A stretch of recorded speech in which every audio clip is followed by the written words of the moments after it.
มองเห็นมูลกตกุฎีของพุทธเจ้าอากาศสวย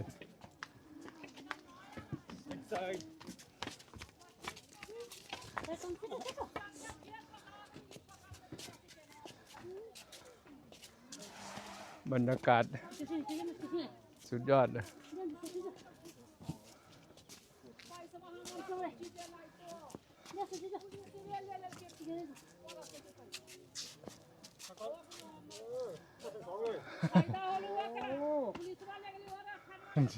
เก่งเลยนะบ้านเขายิ่งหนักกว่าเรานี่ยิ่งหนักกว่านี้ที่ลาดัก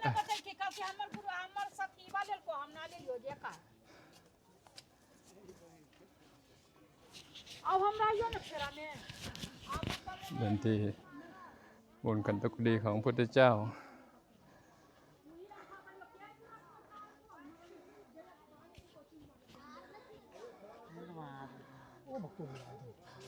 ครับ